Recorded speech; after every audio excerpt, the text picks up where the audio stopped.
नमस्कार दोस्तों, मैं सुधीर कुमार सिंह फिर से अपने YouTube चैनल रिजल्ट हब में आपका स्वागत करता हूं। तो आइए हम लोग बिहार स्पेशल का ये चौथा क्लास शुरू करने जा रहे हैं, जो काफ़ी इंटरेस्टिंग होगा आज का।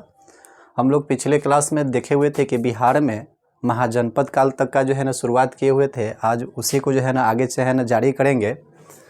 तो आज हम शुरू करते हैं बिहार स्पेशल का क्लास। बिहार स्पेशल का ये क्लास चौथा होगा और आज हम लोग को पढ़ना है बिहार में महाजनपद काल।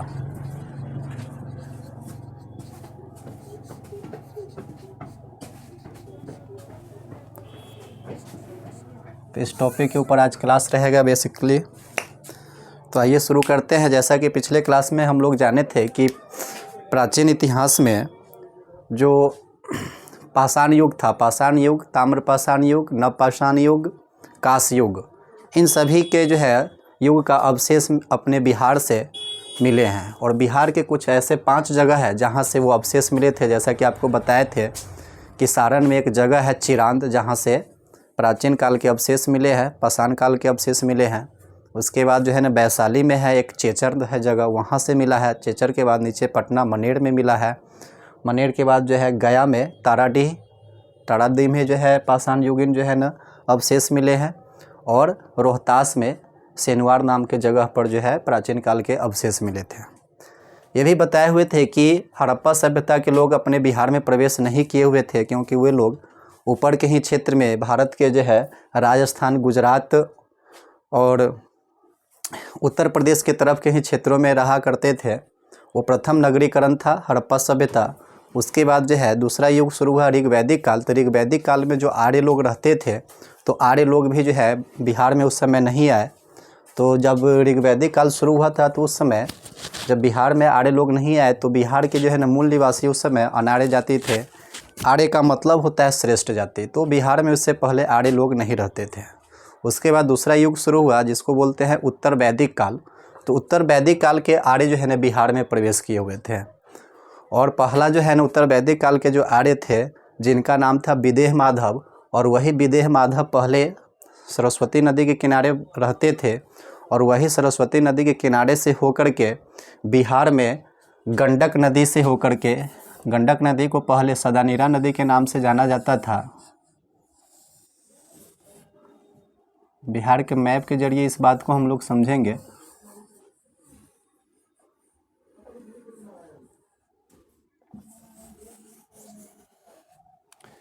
तो ये जो है यहीं पर जो है ना गंडक नदी प्रवेश करती है बिहार में। और इसी नदी के जो है ना किनारे से होकर के विदेह माधव ये प्रथम जो है आर्य है जो बिहार में प्रवेश किए हुए थे। और प्रवेश किए थे तो इस क्षेत्र में जो है ना प्रवेश किए, ये क्षेत्र में जो है ना प्रवेश किए। और विदेह माधव जो है अपने राजगुरु के साथ जो है आए हुए थे।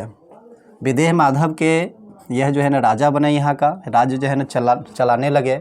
उसके बाद इन्हीं के जो है ना वंश का एक दूसरा व्यक्ति हुआ जिनका नाम था मिथि जनक। विदेह माधव के बाद जो है ना इनके परिवार के सदस्यों का जो है ना टाइटल जो है ना जनक लगने लगा। तो मिथि जनक के नाम पर ही इस क्षेत्र को जो है ना मिथिला के नाम से भी जाना गया है, जो अभी वर्तमान का तिरहुत प्रमंडल है। वर्तमान का ये जो तिरहुत प्रमंडल है पहले मिथिला के नाम से जाना जाता था, और ये मिथि जनक के नाम से ही इस क्षेत्र को इस नाम से जाना जाता है। इसी जो है ना वंशज का एक और जो है ना राजा हुआ। इसी क्रम में जो है ना राजा बनते गए। 25वां क्रम का जो राजा हुआ जिसका नाम था सिरध्वज जनक। जैसे कि पिछले क्लास में हम लोग बताए हुए थे, इस पर चर्चा किए थे। सिरध्वज जनक, यही जनक जी जब इनके राज्य में अकाल पड़ा हुआ था, तो जब हल चलाए तो हल चलाते हुए इनको एक पुत्री की प्राप्ति हुई थी घड़ा से, जिनका नाम जो है ना सीता पड़ा। और सीता को जो है ना जानकी के नाम से भी जाना जाता है, क्योंकि इनका जो है ना जनक है और जनक की पुत्री जानकी के नाम से जाना गया। तो इस क्षेत्र में जो है ना पहली बार जो है ना बिहार में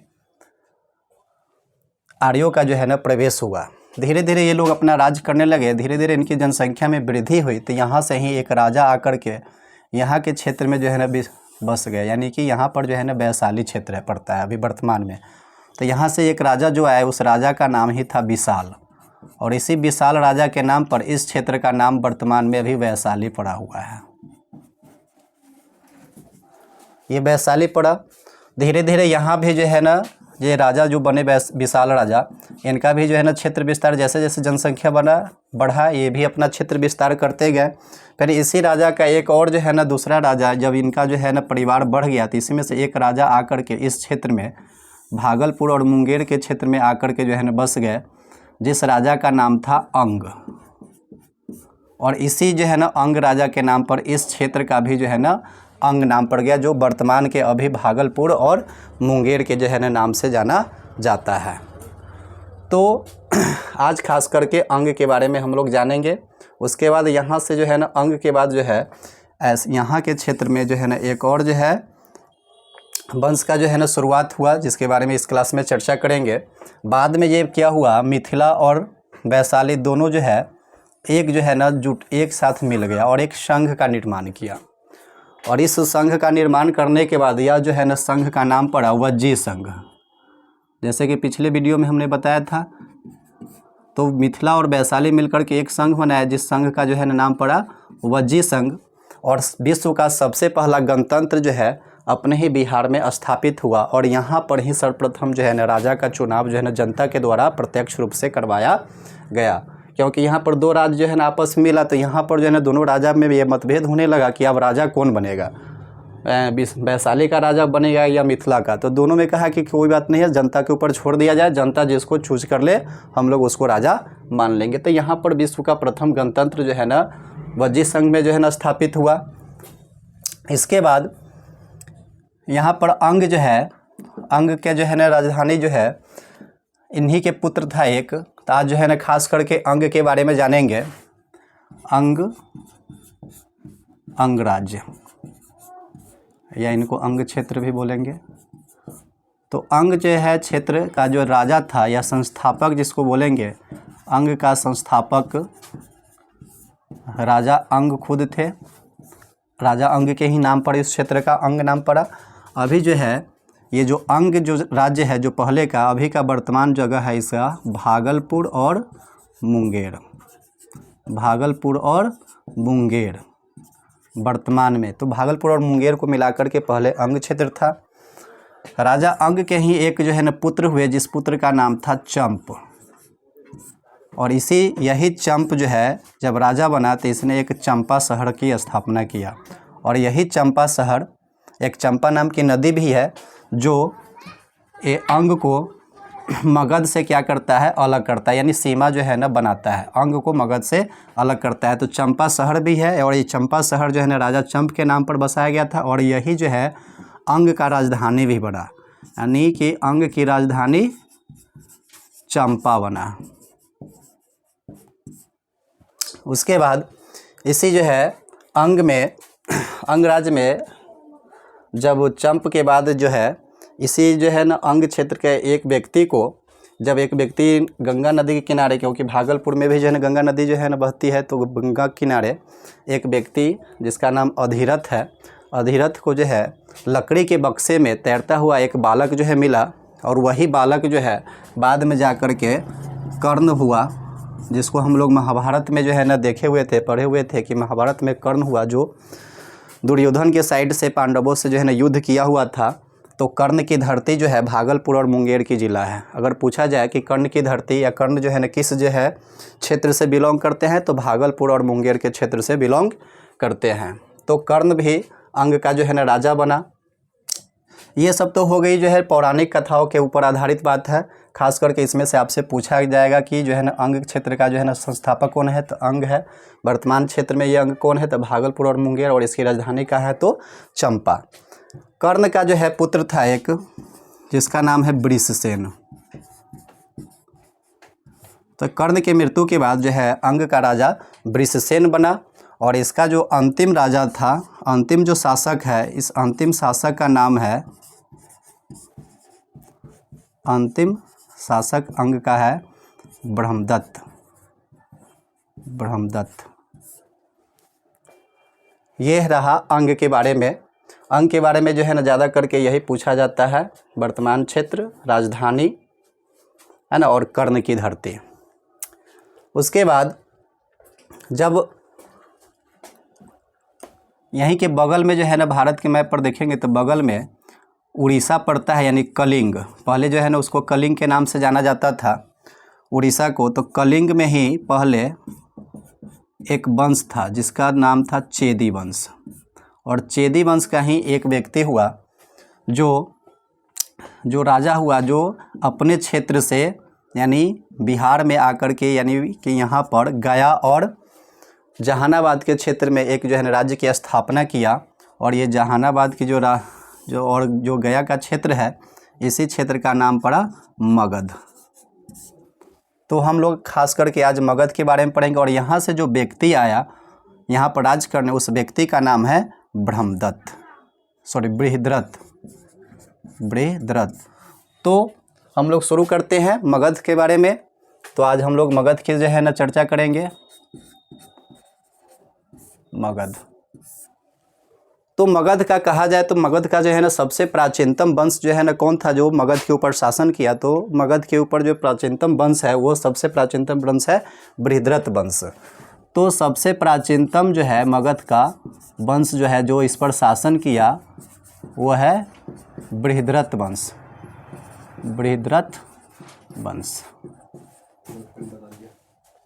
यह बृहद्रथ वंश जो है ना इस पर जो है ना पहला जो है ना राज किया। और यह बृहद्रथ जो है अपनी राजधानी को सर्वप्रथम गिरिब्रज बनाया। गिरिब्रज, अंग अंग चंपका मगर गिरा राजा जी के शरण में। अगर अंग की राजधानी पूछे तो अंग अंग चंपका, चंपका से चमका, अंग की राजधानी चंपा, मगर गिरी राजा जी के शरण में। तो मगध से हो गया मगध, और मगध की राजधानी हो जाएगा गिरिब्रज। और बज्जी संघ की जो राजधानी है वो है वैशाली। तो गिरिब्रज जो है ना सर्वप्रथम कौन सा ऐसा मगध का राजा है जिसने गिरिब्रज को अपना राजधानी बनाया? तो वो है बृहद्रथ। बृहद्रथ जब यहाँ का राजा बना तो इसका जो है विवाह काशी के जो है ना राजा के लड़की से हुआ। काशी का एक राजा है जो अभी हाल फिलहाल में वर्तमान में उसको वाराणसी बोला जाता है, वाराणसी। तो वहाँ के एक राजा थे, उन्हीं राजा के जो है ना पुत्री से, यानी 2 पुत्री थी उनके पास। तो दोनों पुत्री से जो है ना बृहद्रथ का विवाह हुआ। और विवाह हुआ तो इनका जो है ना वैवाहिक जीवन जो है ना बीतने लगा, कटने लगा। बहुत समय बीत गया, फिर भी इनको कोई जो है ना संतान की प्राप्ति नहीं हुई। राजा चिंता में पड़ गए कि क्या जो है हमने क्या ऐसा गलती किया जो हमें सारा सुख मिलते हुए, संपत्ति अपार होते हुए भी एक जो है ना पुत्र रत्न की प्राप्ति नहीं हो रही है। तो बृहद्रथ जो है ऋषि मुनि से जो है गया कोई उपाय जो है ना ढूंढने की। महाराज थे ऋषि मुनि, ऐसा कोई जो है ना युक्ति बताइए, ऐसा कोई जो है ना आप लोग उपाय बताइए जिससे हमें पुत्र रत्न की प्राप्ति हो। तो ऋषि मुनि को इनके ऊपर दया आ गया, और एक ऋषि इनको एक फल दिया और बोले कि जाओ अपने पत्नी को ये फल खिला दो। और वो फल लेकर के जो है ना महल में आए राजा, और ये सोचकर में पड़ गए कि फल एक ही है और 2 रानियां हैं। और बृहद्रथ अपने दोनों रानियों से जो है ना बेहद प्रेम करता था, किसी में से जो है ना भेदभाव नहीं करता था, दोनों को समान मानता था। तो राजा निश्चय किया कि क्यों ना इस फल को आधा आधा काट करके जो है ना दोनों रानियों को खिला दिया जाए, ताकि रानी भी खुश रहे और काम भी हो जाए। तो वही क्या किए, फल को 2 हिस्सा कर दिए और दोनों रानियों को खिला दिए। दोनों जो है ना दोनों रानी गर्भ धारण कर ली, बच्चा भी पैदा हुआ। दुर्भाग्य से आधा हिस्सा बच्चा पैदा हुआ। एक हिस्सा जो है ना एक रानी के पेट में से जन्म लिया, और दूसरा हिस्सा एक रानी के पेट से जन्म लिया। क्योंकि वो जो मुनि जो फल दिए थे रानी को खिलाने के लिए, कहा था किसी एक रानी को खिलाइएगा, लेकिन राजा क्या किया था, प्रेम के वजह से दोनों का से समान प्रेम करते थे, इस वजह से आधा आधा फल काट के खिला दिए थे। इसी वजह से आधा आधा संतान का जन्म दोनों रानियों से हुआ। राजा लगा पछताने कि ओह ये क्या कर लिए, हम ऐसा नहीं किए रहते तो आज हमें पुत्र रत्न की प्राप्ति होती। और आधा आधा हिस्सा जो जन्म भी लिया तो वो भी जो है ना मृत जन्म लिया। राजा जो है ना दोनों हिस्सा को क्या किया, जंगल में फेंकवा दिए। फेंकवाने के बाद जो है एक राक्षसनी थी जिसका नाम था जड़ा। वो राक्षसनी दोनों हिस्सा को ऐसे उठाया तो दोनों हिस्सा आपस में जो है ना एक दूसरे से मिल गया, संधि कर लिया। और दोनों जो है ना जो दोनों हिस्सा जब मिल गया तो एक बालक बन गया, और वही बालक जा कर के जरासंध बना। तो बृहद्रथ का पुत्र का नाम है जरासंध। ये मगध का सबसे प्रतापी राजा हुआ। इसको ऐसा वरदान था, ऐसा जो है था कि कोई भी इसको जो है ना मार नहीं सकता था। जब तक कि जो है ना जिस तरह से जो है ना दोनों पार्ट से वो चिपक करके जीवित हुआ था, जब तक दोनों पार्ट अलग नहीं करता तब तक वो नहीं मर सकता। चाहे उसका कोई गला दबा दे, चाहे जो है ना भाला भोंक दे, किसी भी तरह से अगर जो है ना मारना चाहे तो वो नहीं मरता था, क्योंकि उसको पहले से ही इस तरह का वरदान प्राप्त था। इसी में जो है जरासंध का जो है, हम लोग जब जाते हैं राजगीर वगैरह घूमने तो राजगीर में एक देखते हैं कि जरासंध का अखाड़ा है। और जरासंध जो है, जरासंध का विवाह हुआ। विवाह होने के बाद जो है ना जरासंध की 2 पुत्रियां हुई। और ये दोनों पुत्रियां का क्या किए कि विवाह किए मथुरा के राजा कंस से।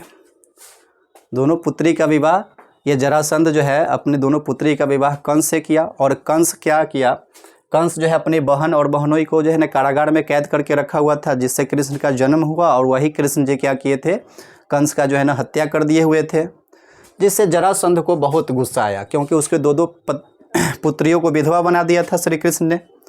तो वही जरासंध जो है ना अपने दामाद का जो है ना बदला लेने के लिए कृष्ण के ऊपर 16 बार आक्रमण किया। ये जरासंध जो है ना 16 बार कृष्ण जी के ऊपर हमला किया, यानी कि मथुरा में कृष्ण पर हमला किया, यानी आक्रमण किया। इसके हमला से कृष्ण जी जो है ना चिंता में पड़ गए कि बार बार ये हमला कर रहा है, व्याकुल हो उठे। और उस समय जो है ना उसको कोई मार नहीं सकता था। तो कृष्ण जी जो है इसे जान बचाने के लिए गुजरात में एक जगह है जिसको बोलते हैं द्वारिका, वहाँ पर जो है ना जान इसी जरासंध के जो है ना डर से जा कर के द्वारिका में जो है ना छिप गए। और बहुत दिनों तक द्वारिका में छिपे रहे। बहुत जो है ना जरासंध जो है ना कृष्ण के बारे में पता लगा, लेकिन इनको नहीं मिला।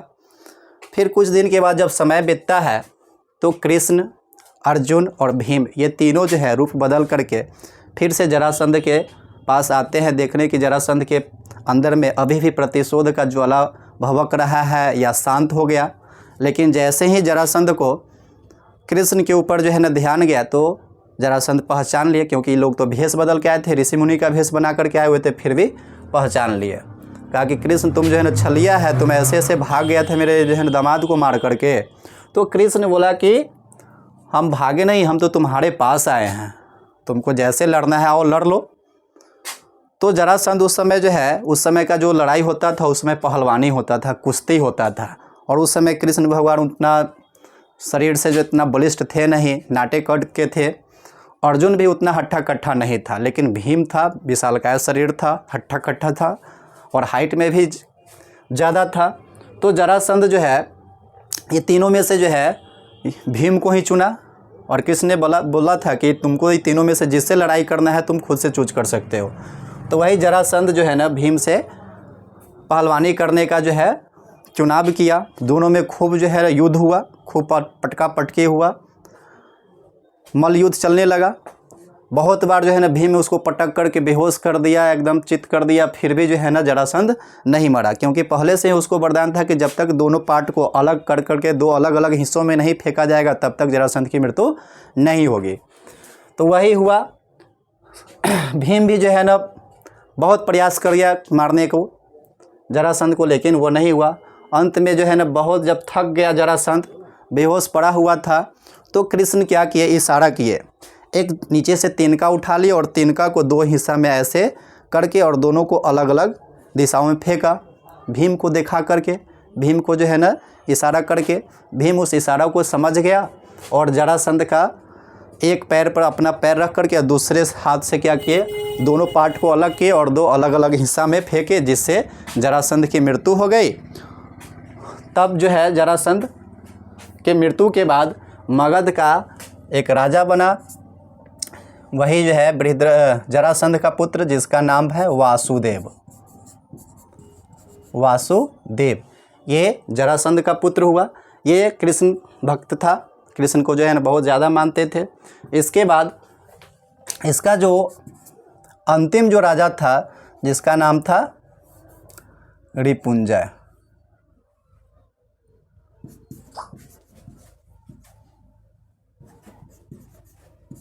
बृहद्रथ वंश का अंतिम राजा रिपुंजय था। इसी रिपुंजय का इसका अपना ही मंत्री जिसका नाम है पुलिक,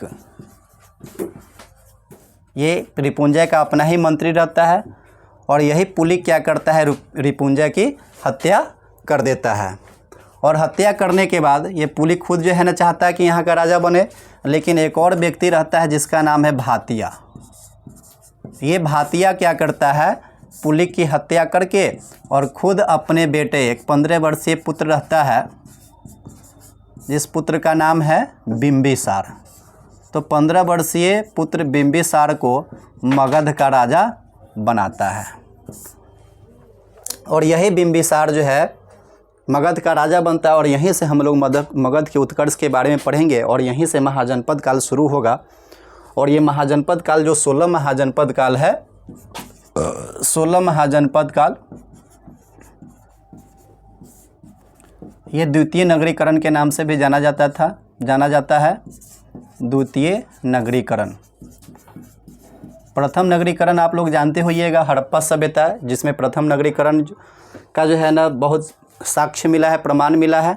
और दूसरा जो नगरीकरण की बात कहें तो वो 16 महाजनपद काल में आया है। और ये 16 महाजनपद काल में अपने बिहार में 3 ऐसे महाजनपद काल है जिसके बारे में हम लोग को बिहार स्पेशल में खास करके उसके ऊपर डीपली स्टडी करना है, जिससे आपके जो भी जो है बीपीएससी से संबंधित क्वेश्चन है वो आपका सॉल्व हो जाए। तो द्वितीय नगरीकरण में से 16 महाजनपद में से एक महाजनपद अपने ये हो गया वज्जी संघ, जिसकी राजधानी वैशाली है। दूसरा हो गया अंग, जिसके बारे में आज हम लोग पढ़े हैं। और तीसरा जो है ना महाजनपद है मगध। और यहीं का जो है राजा, जो मगध का जो राजा बनता है ये बिंबिसार। ये बिंबिसार हम लोग देखें कि अंग का अंतिम शासक था ब्रह्मदत्त। और ये ब्रह्मदत्त क्या किए हुए था, बिंबिसार के पिता भातियों को जो है ना पराजित किया हुआ था। तो जब यही बिंबिसार जब जो युवा होगा तो अपने पिता के जो है हार का बदला और अपमान के बदला लेने के लिए यही बिंबिसार बड़ा होकर के ब्रह्मदत्त की हत्या करेगा। पहले तो ये क्या करेगा, अपना स्थिति मजबूत करेगा। ये अपना जो है स्थिति मजबूत जो करता है और अपने जो राज्यों का जो विस्तार करता है वो वैवाहिक संबंध स्थापित करके करता है। तो ऐसा हम लोग आगे जो है ना जानेंगे। एक बात और हम लोग जान लें कि ये जो मगध है, तो मगध का जो है ना सर्वप्रथम कौन सा ऐसा पुस्तक है, ऐसा कौन सा वेद है जिसमें सर्वप्रथम इसकी चर्चा मिलती है। तो मगध की चर्चा अगर करें तो सर्वप्रथम मगध की चर्चा अथर्ववेद में मिलता है।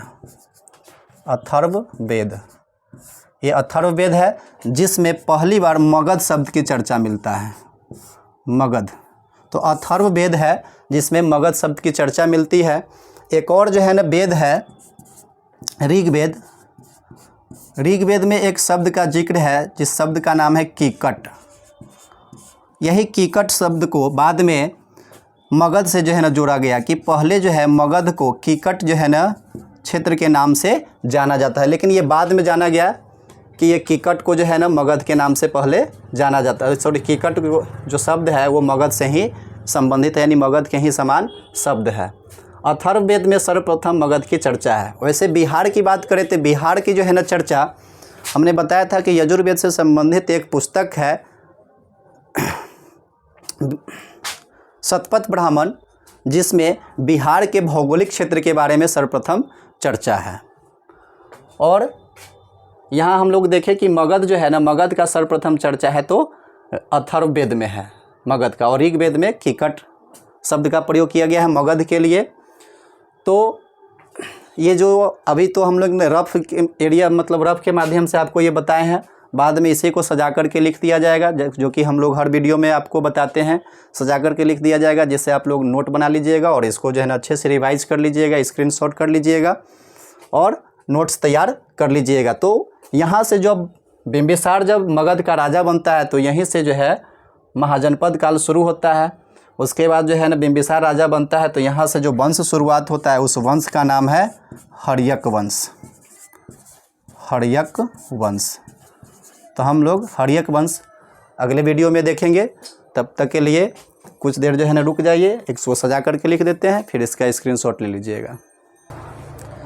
आइए, आप सजा करके इसको लिख दिया गया है, आप लोग इसका स्क्रीनशॉट ले लीजिए और अपना नोट्स तैयार कर लीजिएगा। आइए एक बार फिर से जो है ना इसको रिवाइज कर लेते हैं। अंग का वर्तमान क्षेत्र अभी भागलपुर और मुंगेर का है। राजा का नाम ही था अंग, जिसके नाम पर इस क्षेत्र का नाम अंग पड़ा। राजा का पुत्र था चंप और इसी चंप के नाम पर एक चंपा शहर बसाया गया था और उसी शहर को जो है ना इसकी राजधानी बनाया गया था। चंपा नदी भी है जैसे कि क्लास में बताए थे। अधिरथ को गंगा नदी के किनारे तैरता हुआ एक बक्सा मिला हुआ था जिसमें उनको कर्ण मिला। वही कर्ण जाकर के जो है ना अंग का राजा बनता है।